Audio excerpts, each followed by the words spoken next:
Hello दोस्तों, आज के वीडियो में लो ग्रेजुएट्स के लिए एमपी हाई कोर्ट में निकली जेजेटी की लेटेस्ट वैकेंसीज के बारे में कंप्लीट इन्फॉर्मेशन देंगे।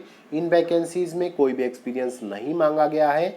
सभी फ्रेशर्स इन वैकेंसीज के लिए अप्लाई कर सकते हैं और आप किसी भी स्टेट के रहने वाले हैं इस वैकेंसी के लिए अप्लाई कर पाएंगे।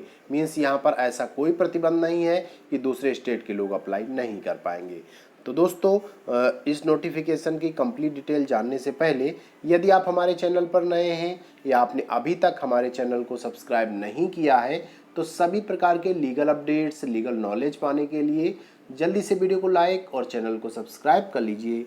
तो चलिए आज का वीडियो स्टार्ट करते हैं और एमपी हाई कोर्ट में जो वैकेंसीज निकली हुई हैं जेजेटी की उसके बारे में डिटेल से जान लेते हैं।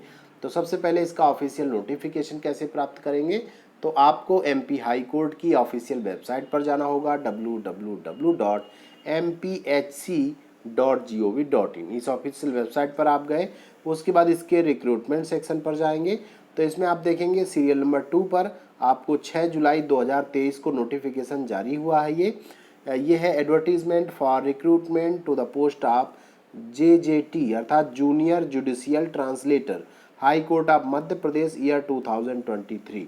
तो इस पर क्लिक करके आप नोटिफिकेशन डाउनलोड कर सकते हैं।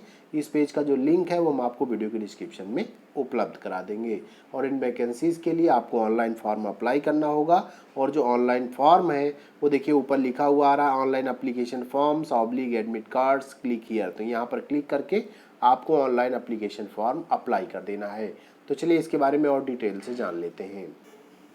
तो दोस्तों, आपकी स्क्रीन पर एमपी हाई कोर्ट जबलपुर के द्वारा जारी ऑफिशियल नोटिफिकेशन है। इसका नोटिफिकेशन नंबर है 241/परीक्षा/2023 और ये जारी कब हुआ है दोस्तों? 6 जुलाई 2023 को ये नोटिफिकेशन जारी हुआ है।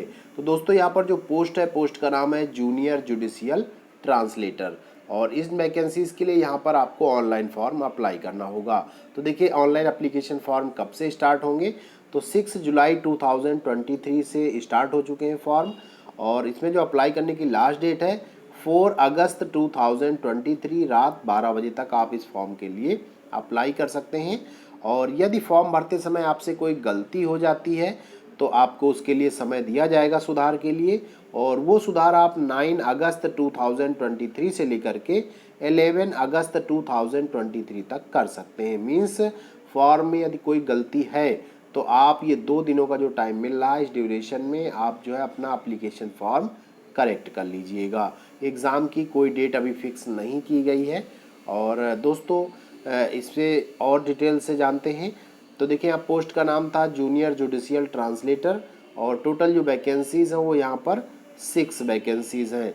अब बात कर लेते हैं दोस्तों कि जो यहाँ पर एज लिमिट क्या होगी, तो 18 ईयर्स से लेके 35 ईयर्स एज तक के जो कैंडिडेट हैं वो फॉर्म अप्लाई कर सकते हैं।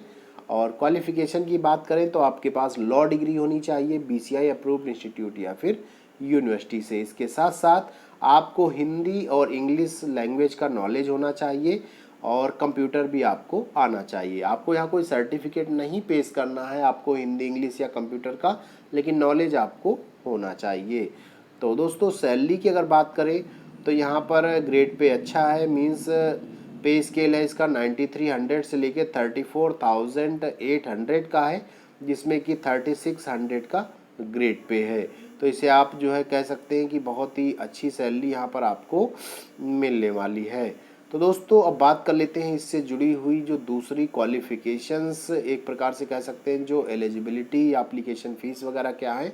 देखिए यहाँ फॉर्म आपको ऑनलाइन अप्लाई करना है। एप्लीकेशन फ़ीस जो है यदि आप जो है जनरल कैटेगरी के अंतर्गत आते हैं एमपी में या फिर आप किसी अदर स्टेट के रहने वाले हैं तो उस समय आपके लिए यहाँ पर है 777 रुपीज़ 02 पैसा फ़ीस है। और यदि आप ओबीसी या एससी कैटेगरी के अंतर्गत आते हैं और एमपी के रहने वाले मीन्स ओबीसी एससी आप एमपी के होंगे तभी आपको रिलैक्सेशन ये मिलेगा। तो उस समय आपके लिए है 577 रुपीज़ 2 पैसा। और यदि आप दिव्यांग हैं और आप किसी भी स्टेट के रहने वाले हैं तो आपके लिए यहाँ पर जो फीस है वो 577 रुपीज़ 2 पैसा ही है। तो दोस्तों अगर एग्जामिनेशन सेंटर्स की बात करें तो देखिए इसके जो एग्जामिनेशन सेंटर्स हैं वो मध्य प्रदेश के अंदर ही होंगे, जैसे कि जबलपुर, भोपाल, सतना, उज्जैन, इस तरह जो भी सेंटर्स हैं वो मध्य प्रदेश के अंदर ही होने वाले हैं। किसी भी आप स्टेट से फॉर्म अप्लाई करेंगे तो आपको एग्ज़ाम देने मध्य प्रदेश ही आना पड़ेगा। तो दोस्तों अगर एग्ज़ाम पैटर्न की बात करें तो यहाँ पर 2 पार्ट में एग्ज़ाम होगा आपका। एक होगा जो है स्क्रीनिंग टेस्ट, जो कि ऑब्जेक्टिव टाइप होगा, जो कि प्रारंभिक परीक्षा के नाम से भी जाना जाएगा, और दूसरा आपका होगा मेंस एग्जामिनेशन या मुख्य लिखित परीक्षा। जो मेंस एग्ज़ाम होगा उसमें रिटन एग्ज़ाम होगा, आपको जो क्वेश्चन आएंगे और आंसर आपको लिख करके देना होगा। और जो पहला जो आपका स्क्रीनिंग टेस्ट है तो उसमें ऑब्जेक्टिव टाइप क्वेश्चंस आएंगे और एग्ज़ाम भी आपका ऑनलाइन ही होगा, मीन्स जो भी सेंटर्स होंगे कंप्यूटर के माध्यम से ऑनलाइन आपका एग्ज़ाम होगा। तो देखिए जो ऑब्जेक्टिव टाइप क्वेश्चंस पूछे जाएंगे आपसे उसका सिलेबस क्या है पहले उसे समझ लीजिए। तो देखिए दोस्तों यहाँ पर जो सब्जेक्ट है सबसे पहले इंग्लिश ग्रामर और उससे रिलेटेड जो मैक्सिम्स है, लीगल टर्मिनोलॉजी है, प्रॉप्स है, कोटेशंस हैं, तो इंग्लिश लैंग्वेज में पूछे जाएंगे 40 मार्क्स के। और हिंदी व्याकरण, विधिक शब्दावली आपसे हिंदी के 30 मार्क्स के क्वेश्चंस होंगे। कंप्यूटर नॉलेज जो है इंग्लिश में आपके क्वेश्चन पूछे जाएंगे वो है 20 मार्क्स के, और जो जनरल नॉलेज है वो भी 10 मार्क्स का होगा। इस प्रकार से आप जो है यहाँ पर 100 मार्क्स का एग्ज़ाम हो जाएगा 2 आवर्स के लिए। तो दोस्तों यदि आप जो प्री एग्जामिनेशन है या स्क्रीनिंग टेस्ट है उसको पास कर लेते हैं, क्वालिफाई कर लेते हैं, तो यहाँ पर जो है 1:3 के हिसाब से मेंस एग्जामिनेशन जिसे कि लिखित परीक्षा होनी है उसके लिए जो है सेलेक्ट किया जाएगा लोगों को। और जो मेंस एग्जामिनेशन है उसके सिलेबस की बात कर लेते हैं दोस्तों।